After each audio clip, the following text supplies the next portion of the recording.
Within 2 weeks of the Pearl Harbor attack, President Roosevelt signed Executive Order 8985, which established the Office of Censorship in order to censor all information coming into and out of the United States. Within 6 months, Roosevelt issued Executive Order 9182, which established the Office of War Information, consolidating the Office of Facts and Figures, the Office of Government Reports, and the Division of Information of the Office of Emergency Management. Both the Office of Censorship and the Office of War Information answered directly to the President himself and were concerned with suppressing information, the latter utilizing propaganda to control how the war should be viewed both on the international front as well as domestically. President Roosevelt personally appointed Elmer Davis to head up the Office of War Information, and what follows is a famous quote from him with regard to how to influence people's minds.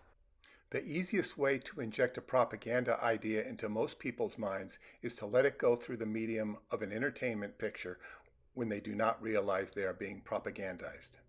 One of Elmer Davis's most effective demonstrations in this regard was when he was actually featured under his own name in a Hollywood blockbuster for its time, The Day the Earth Stood Still, a movie about a flying saucer landing in Washington, D.C. that sought to convince the public that we were under the influence of an advanced alien civilization who had robot technology. The most effective propaganda of the Office of War Information, however, was perpetrating the fiction that Emperor Hirohito had surrendered unconditionally, with surrender documents being signed aboard the USS Missouri on September 2,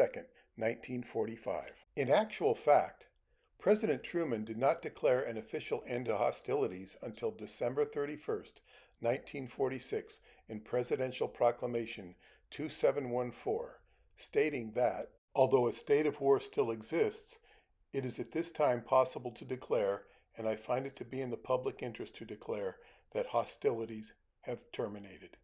As a result of a series of back-channel negotiations, the Emperor tolerated the ceremony aboard the Missouri in order to let the Americans save face back home, but only on the condition that they feature the same backwards illegal flag that Commodore Perry had flown when he invaded Japan in 1853. The actual treaty with Japan was signed on September 8, 1951, but due to Hirohito's insistence, it would not go into effect until the Emperor's birthday on April 28, 1952. Known as the Treaty of San Francisco, it was signed at the Presidio under the authority of the United Nations. To learn more about these events and the history of World War II, read The Roswell Deception by Douglas Dietrich with Peter Moon, available at skybooks.usa.com.